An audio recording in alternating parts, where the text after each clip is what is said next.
Hello everyone, my name is Aidil and you're watching Aidil's Fish Mania. So today I'm going to talk to you about ammonia and ammonia spikes.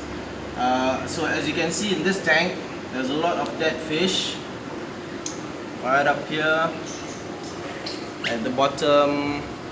So these are Rasbora cephalotenia and Rasbora calachroma in here.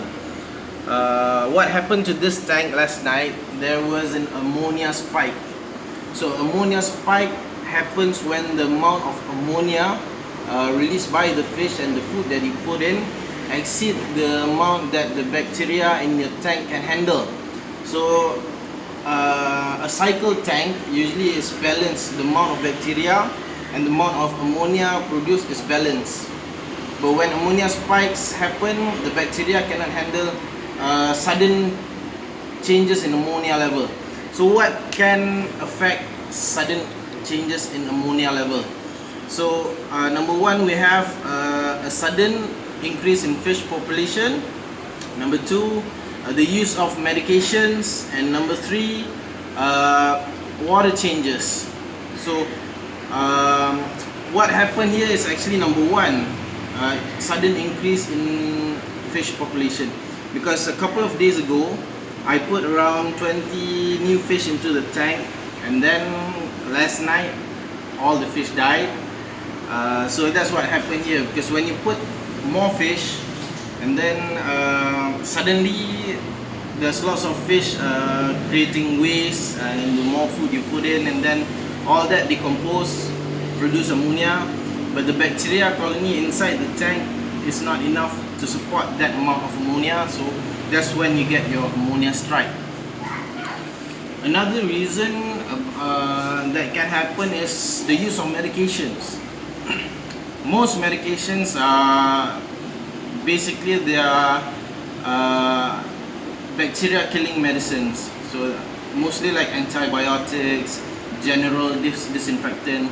The use of methylene blue is general disinfectant. So when you put those type of medication in your tank, it's going to kill all the bacteria inside the tank. All the beneficial nitrifying bacteria will die.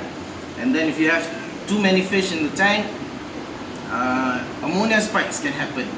And then the third is water change. Now this is where lots of people make mistakes, because most people will do 100% water change. So what they did is they take out all the fish, they take out all the water, and then they scrub all the glass and all the interior decorations, and then they put back, and then they put new water inside, dechlorinate it, and then they put the fish, and then a couple of days all the fish die.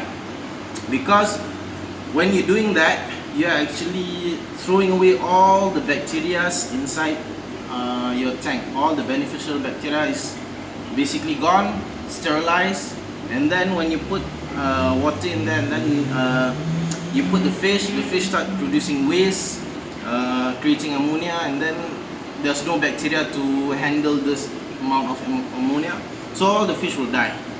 So how can we prevent this from happening? So number one, when you set up a new tank, it's best to cycle the tank first. One way to do it is you put just one fish in there to produce small amount of waste, so that the bacteria colony in your tank will grow gradually, and then you start adding little bit and a little bit or more fish until you have the maximum amount. And then number two is the use of bacterial cultures. You can purchase from stores, usually PSBs and BBs, beneficial bacterial cultures. You can just put straight away, and then you can just put the fish in there.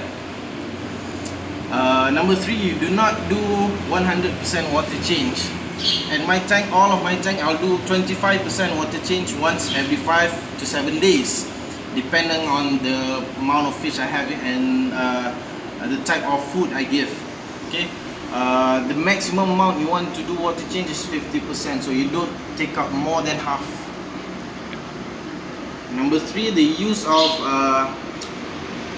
biomedia and bacteria housing, such as ceramic rings, bio balls, and K1 media. You can use that. to increase the number of bacteria you have in your tank. So that is all for today about ammonia. I'll see you guys later in Ideals Fish Mania. Bye bye.